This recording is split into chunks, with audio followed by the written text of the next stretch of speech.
Bonjour et bienvenue dans cette révision de bac SVT. Il va falloir établir de manière raisonnée la chronologie de la mise en place des 5 roches volcaniques représentées dans le document. C'est un entraînement corrigé. C'est parti.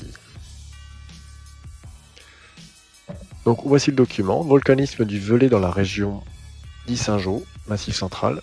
La coupe ci-dessous représente les relations géométriques entre différentes formations géologiques de la région. Sur le terrain, on constate que le basalte noir est cassé et déformé au contact de la phonolite. Celle-ci s'est donc formée après le basalte noir. Donc on a 5 basaltes, dont 3 qui sont non datés, le basalte gris, basalte noir et le trachyandésite. Et on a 2 roches volcaniques datées, le basalte porphyrique et phonolite. Alors les relations géométriques, c'est-à-dire la superposition, recoupement, inclusion, permettent de reconstituer la chronologie relative de structures ou d'événements géologiques de différentes natures et à différentes échelles d'observation. Celle-ci complète les datations absolues indiquées. Donc on sait que d'après le principe de superposition que toute roche est plus récente que celle qu'elle recouvre, on peut l'appliquer pour affirmer que les roches de trachyandésite sont plus anciennes que le basalte gris.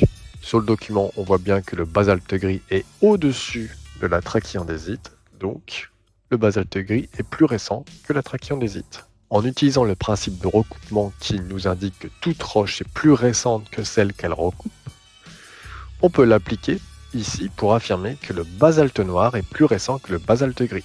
En effet, on voit que le basalte noir recoupe le basalte gris, donc ça veut dire que celui-ci est plus récent. Le document nous fournit les datations absolues du basalte porphyrique à 7,9 millions d'années et celle du phonolite à 2,81 millions d'années. De plus, on nous indique que la phonolite s'est formée après le basalte noir.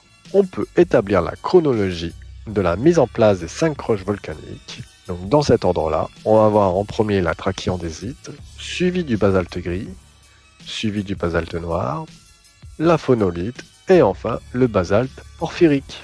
Voilà comment on peut faire la chronologie de 5 roches volcaniques en utilisant la datation relative et la datation absolue. Voilà ce qui conclut ce petit exercice d'entraînement sur la datation. Dans le chapitre Le temps et les roches, on se retrouve pour une prochaine vidéo.